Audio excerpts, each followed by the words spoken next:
വറഹ്മത്തുള്ളാഹി. പ്രിയപ്പെട്ടവർ, എന്തൊക്കെയുണ്ട് വിശേഷം? എല്ലാവർക്കും നമസ്കാരം നേരാണ്. ഞാൻ ഇന്ന് വീഡിയോയിലെത്തിയിട്ടുള്ളത് ചന്ദ്രിക ദിനപത്രത്തിൽ ഇന്ന് ജൂൺ 22 ഞായറാഴ്ച വന്നിട്ടുള്ള നിരീക്ഷണം പേജിൽ വന്നിട്ടുള്ള അതിസുപ്രധാനമായ ഒരു വാർത്തയുമായി ബന്ധപ്പെട്ടാണ്. ബഹുമാനനായ മുഹമ്മദ് കടാങ്കോട് എഴുതിയിട്ടുള്ള ലേഖനം മാറ്റി നിർത്തപ്പെടുന്ന മൈനോറിറ്റി ഫ്രെയിമുകൾ എന്ന തലക്കെട്ടിൽ വളരെ കൃത്യമായി തന്നെ മൈനോറിറ്റിയുമായി ബന്ധപ്പെട്ട് എഴുതിയിട്ടുള്ള ഒരു ലേഖനമാണ് ഞാൻ നിങ്ങൾക്ക് മുമ്പിൽ അവതരിപ്പിക്കുന്നത്. മൈനോറിറ്റി റൈറ്റ്സ് എന്ന പ്രിയപ്പെട്ട മുഹമ്മദ് കടാങ്കോട് അദ്ദേഹം വളരെ കൃത്യമായി തന്നെ മൈനോറിറ്റിയെക്കുറിച്ച് കൃത്യമായി ഇതിൽ പ്രതിപാദിക്കുന്നുണ്ട്. അപ്പോൾ അതൊരു സുപ്രധാനമായ ഒരു വീഡിയോ ആയതുകൊണ്ട് തന്നെയാണ്, സുപ്രധാനമായ ഒരു ലേഖനമായതുകൊണ്ട് തന്നെയാണ് ഞാൻ നിങ്ങൾക്ക് മുമ്പിൽ ഇത് അവതരിപ്പിക്കുന്നത്. മാറ്റി നിർത്തുക എന്ന പ്രത്യയശാസ്ത്രം സ്വാതന്ത്ര്യാനന്തര ഇന്ത്യയിൽ ക്രമാതീതമായി വളർന്നുകൊണ്ടിരിക്കുന്ന ഒരു പൊളിറ്റിക്കൽ അജണ്ടയാണ്.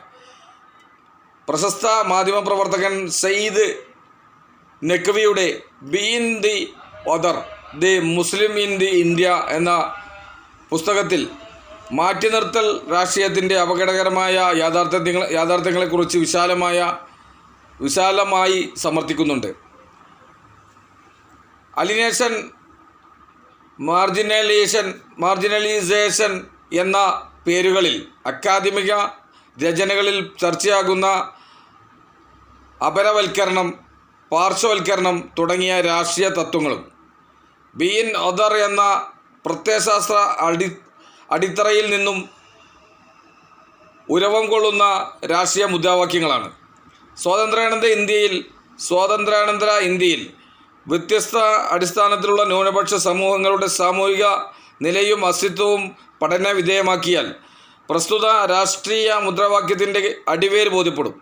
ഇന്ത്യൻ രാഷ്ട്രീയത്തിലെ പൊതുമണ്ഡലങ്ങളെ ആഴത്തിൽ ഗ്രസിച്ച വിഷയമായി ബീൻ ഒദർ എന്ന രാഷ്ട്രീയ ക്യാമ്പയിൻ മാറിക്കഴിഞ്ഞിട്ടുണ്ട്. ഇന്ത്യയിലെ വിവിധ ന്യൂനപക്ഷങ്ങൾ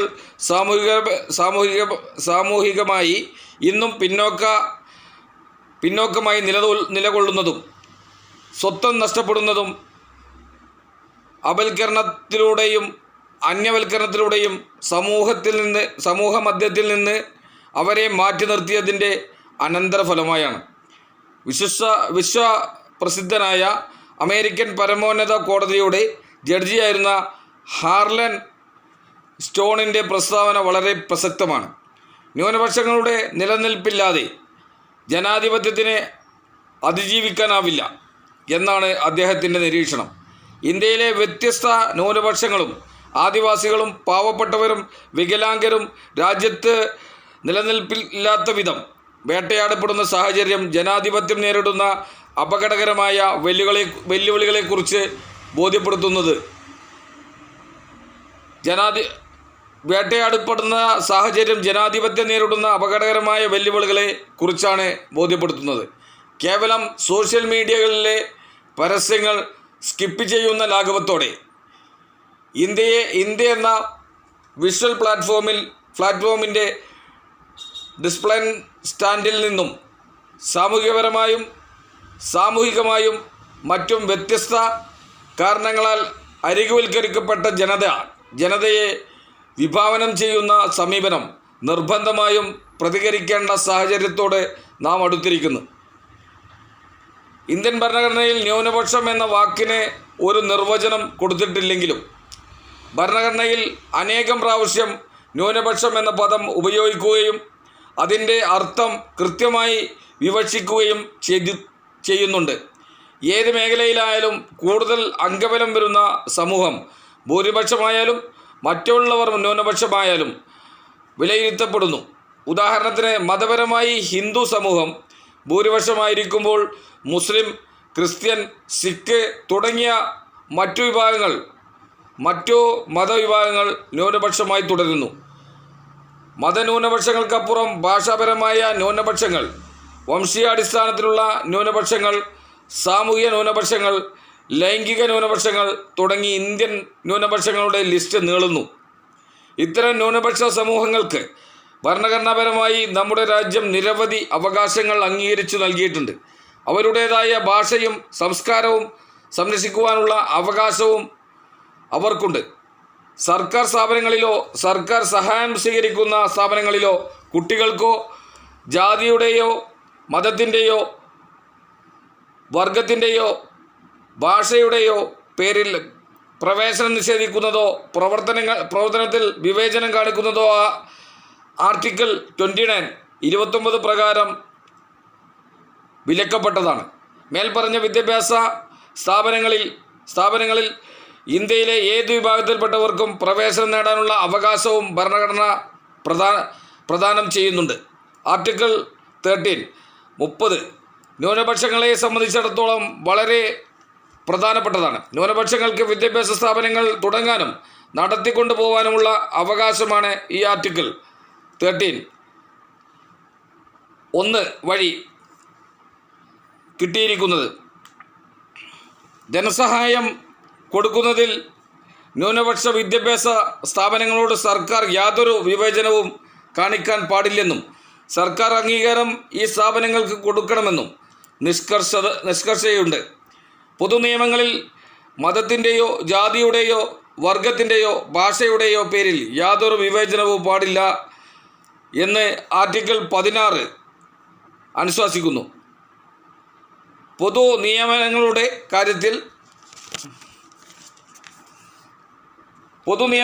കാര്യത്തിൽ എല്ലാ ഇന്ത്യൻ പൗരന്മാരും സമന്മാരാണെന്നും ഈ ആർട്ടിക്കിൾ വ്യക്തമാക്കുന്നു. ഇന്ത്യയിലെ ഏത് പൗരനും തനിക്കിഷ്ടമുള്ള മതം സ്വീകരിക്കുവാനുള്ള അവകാശമാണ് ആർട്ടിക്കിൾ 25 നൽകുന്നത്. ഇന്ത്യ രാജ്യത്ത് സ്വസ്ഥമായി ജീവിക്കാനുള്ള സർവ്വ സ്വാതന്ത്ര്യവും ഭരണഘടനാപരമായി തന്നെ ന്യൂനപക്ഷങ്ങൾക്ക് ഉണ്ടെന്ന് സാരം. കാലാകാലങ്ങളായി ഇന്ത്യയിലെ ന്യൂനപക്ഷ സമൂഹം നേരിടുന്ന അവകാശ ലംഘനങ്ങൾ ദിനേന കൂടിക്കൊണ്ടിരിക്കുകയാണ്. ഇന്ത്യയിലെ പ്രബല ന്യൂനപക്ഷ സമൂഹമായ മുസ്ലിം സമുദായം നിരന്തരമായി നേരിട്ടുകൊണ്ടിരിക്കുന്ന പ്രശ്നങ്ങളെ സംബന്ധിച്ച് പ്രമുഖ അഭിഭാഷകനായിരുന്ന AG നൂറാനിയുടെ the Muslims of India a documentary record എന്ന പുസ്തകം വളരെ വ്യക്തമായി കാഴ്ചപ്പാടുകൾ നിർമ്മിച്ചു നൽകുന്നുണ്ട്. രാഷ്ട്രീയ മീമാംസകനായ ആശാ സാരംഗിയുടെ language and politics in India എന്ന പുസ്തകം ഇന്ത്യൻ രാഷ്ട്രീയത്തിൽ ഭാഷകൾ വഹിച്ച നിർണായക പങ്കും വ്യത്യസ്തമായ ഭാഷാ സമൂഹങ്ങൾ നേരിടുന്ന നിരന്തര പ്രശ്നങ്ങളും ചർച്ചയ്ക്ക് വിധേയമാക്കുന്നു. ഇന്ത്യയിലെ വ്യത്യസ്ത വംശങ്ങളെക്കുറിച്ചും അവർ അഭിമുഖീകരിക്കുന്ന പ്രശ്നങ്ങളെക്കുറിച്ചുമുള്ള നിരവധി പഠനങ്ങളും ലഭ്യമാണ്. എഴുത്തുകാരിയും ആക്ടിവിസ്റ്റുമായ രേവതിയുടെ a life in trans activism എന്ന രചന ലൈംഗികപരമായി ഒരു സമൂഹം നേരിടുന്ന പ്രശ്നങ്ങളുടെ തുറന്നു പറച്ചിലുകളാണ്. ഡൽഹിയുടെ തെരുവോരങ്ങളിൽ ആയിരക്കണക്കിന് ആളുകൾ കൊല്ലപ്പെട്ട 1984 സിഖ് കൂട്ടക്കൊലയും ഇന്ത്യൻ മുസ്ലിമുകളുടെ വികാരമായിരുന്ന ബാബരി മസ്ജിദിൻ്റെ ധ്വംസനവും ആയിരക്കണക്കിന് മുസ്ലിങ്ങൾ ചുട്ടരിക്കപ്പെട്ട 2002 ഗുജറാത്ത് കലാപവും 2008 കാന്തമാനിലെ ക്രിസ്ത്യൻ വിരുദ്ധ കലാപവും 2013 മുസഫർ നഗർ കലാപവും 2020 ഡൽഹി വംശഹത്യയും തുടങ്ങി ന്യൂനപക്ഷങ്ങൾ അതിക്രമണത്തിന് വിധേയരായ നിരവധി സംഭവങ്ങൾ ഇന്ത്യൻ രാഷ്ട്രീയ ചരിത്രത്തിൽ ദുർഗന്ധം വമിക്കുന്ന അധ്യായങ്ങളായി നിലകൊള്ളുന്നു. അക്രമങ്ങൾക്ക് പുറമെ ഭരണഘടനാ വിരുദ്ധമായ നിരവധി കയ്യേറ്റങ്ങൾക്കും ന്യൂനപക്ഷം ഇരയായി. പശുവിൻ്റെ പേരിലുള്ള കൊലകളും മുത്തലാഖിൻ്റെ ബില്ലും ഏക സിവിൽ കോഡും പുതിയ വഖഫ് ബില്ലും ഇതിനുദാഹരണങ്ങളാണ്. രാജ്യത്തെ ഹിന്ദു ഭാഷ അടിച്ചേൽപ്പിക്കാനുള്ള ശ്രമങ്ങളും അതിനെ തുടർന്ന് വ്യത്യസ്ത സംസ്ഥാനങ്ങളിൽ രൂപപ്പെട്ട തീവ്രവാദ പ്രതിഷേധങ്ങളുടെ ചരിത്രവും ഇന്ത്യയിലെ ഭാഷാ ന്യൂനപക്ഷം അനുഭവിച്ച പ്രതിസന്ധിയുടെ അക്കം തുറന്നു കാട്ടുന്നു. ഇന്നും തുടർന്നുകൊണ്ടിരിക്കുന്ന കുക്കി മെയ്തേനി സംഘടനവും മണിപ്പൂരിലെ തന്നെ കുക്കിനാഗ സംഘടനകളും വംശീയാടിസ്ഥാനത്തിലുള്ള ന്യൂനപക്ഷങ്ങൾ അഭിമുഖീകരിക്കുന്ന വെല്ലുവിളികളാണ്. വെല്ലുവിളികളാണ്. ഇന്ത്യയിലെ വ്യത്യസ്ത ഇടങ്ങളിലായി ലൈംഗിക ന്യൂനപക്ഷങ്ങളും അക്രമങ്ങൾക്കിടയാകുന്ന യാഥാർത്ഥ്യവും മറച്ചുവെക്കാനാവില്ല.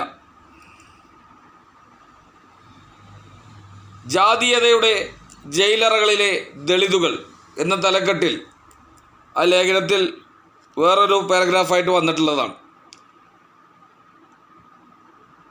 ഇന്ത്യയിലെ പ്രബലരായ ന്യൂനപക്ഷ സമൂഹമാണ് ദളിതുകൾ. രാജ്യത്തിൻ്റെ സ്വാതന്ത്ര്യത്തിന് നിർമ്മാണത്തിനും ക്രിയാത്മകമായി നിരവധി സംഭാവനകൾ അർപ്പിച്ച ദളിത് സമൂഹം കാലാകാലങ്ങളായി ഇന്ത്യയിൽ അന്യവൽക്കരിക്കപ്പെട്ടതിൻ്റെ ഇരകളാണ്. അരുന്ധതി റോയിയുടെ the doctor and the saint എന്ന പുസ്തകം ഇന്ത്യൻ ദളിതുകൾ അഭിമുഖീകരിക്കുന്ന വെല്ലുവിളികളെക്കുറിച്ചും ഇന്ത്യയിൽ ദളിത് സ്വത്വം രൂപപ്പെടുത്തിയെടുത്ത അംബേദ്കറിയൻ ആശയധാരകളെക്കുറിച്ചും വ്യക്തമായ സൂചനകൾ നൽകുന്നുണ്ട്. ദളിത് ആത്മഹത്യ ഒരു സാമൂഹിക പ്രശ്നമെന്ന നിലയിലേക്ക് മാറിയിരിക്കുകയാണ്. ദളിത് സമൂഹവുമായി ബന്ധപ്പെട്ട് വിദ്യാർത്ഥി ആത്മഹത്യകളെക്കുറിച്ച് നിരവധി പഠനങ്ങൾ നടത്തിയിട്ടുണ്ട്. ഈ പഠനങ്ങൾ വ്യക്തമാക്കുന്നത് സാമൂഹിക വിവേചനത്തിൻ്റെയും വിവിധ സ്ഥാപനങ്ങളിലെ അവസരങ്ങളുടെ അഭാവത്തിലും ഫലമായി ദളിത് വിദ്യാർത്ഥികൾ ആത്മഹത്യ ചെയ്യുന്നതാണ് കണക്കാക്കുന്നത്. സാമൂഹിക വിവേചനത്തിൻ്റെ ഫലമായി ആത്മഹത്യ ചെയ്ത രോഹിത് വെമുല 2016, മുത്തുകൃഷ്ണൻ 2017, അനിത 2017, പായൽ തദ്വി 2019 എന്നിവർ ഈ വിവേചനത്തിൻ്റെ ചില ഉദാഹരണങ്ങൾ മാത്രമാണ്. ഈ ആത്മഹത്യ കേസുകൾ ജനാധിപത്യ ഇന്ത്യൻ സമൂഹത്തിൽ എന്നും നിലനിൽക്കുന്ന ഇന്ത്യൻ ജാതി വ്യവസ്ഥയുടെ ഏറ്റവും മോശമായ രൂപത്തെ വെളിച്ചത്ത് കൊണ്ടുവരികയാണ് ചെയ്യുന്നത്. ദളിത് സമുദായത്തിൽ നിന്നുള്ള സ്ത്രീകളും ലൈംഗിക പീഡനത്തിൻ്റെ ഫലമായി വൻതോതിൽ ആത്മഹത്യ ചെയ്തിട്ടുണ്ട്. ഈ ദളിത് ആത്മഹത്യ കേസുകളിൽ ചിലത് പ്രമുഖ ഇന്ത്യൻ പത്രങ്ങളിൽ വളരെ വ്യാപകമായി റിപ്പോർട്ട് ചെയ്തിരുന്നു. തൻ്റെ ഡിപ്പാർട്ട്മെൻറ്റിലെ ആളുകൾ തൻ്റെ സാമൂഹിക പദവി അവഗണിച്ചതിൻ്റെ ഫലമായി ഒരു ദളിത് ഡോക്ടർ ഡൽഹിയിലെ അറിയപ്പെടുന്ന ആശുപത്രിയിൽ വെച്ച് ആത്മഹത്യ ചെയ്തതും സമാനമായ രീതിയിൽ ഉത്തർപ്രദേശിലെ ഒരു ജില്ലയിൽ ഗ്രാമതല ഉദ്യോഗസ്ഥൻ ജാതിയുടെ പേരിൽ അപമാനിക്കപ്പെട്ടതിനെ തുടർന്ന് ആത്മഹത്യ ചെയ്തതും ബലാത്സംഗത്തിനിരയായ ഒരു ദളിത് പെൺകുട്ടിയെ പോലീസ് സ്റ്റേഷനിൽ റിപ്പോർട്ട് ചെയ്യാത്തതിലുള്ള മാനസികാഘാതത്തിൻ്റെ ഫലമായി ആത്മഹത്യ ചെയ്തതും ഇതിൻ്റെ അപകടകരമായ തെളിവുകളാണ്. ഇന്ത്യയിൽ ഉയർന്നു വന്ന നിരവധി ദളിത് മൂവ്മെൻറ്റുകൾ ഈ വെറുതെറിവുകളുടെ സൃഷ്ടിയാണ് താനും.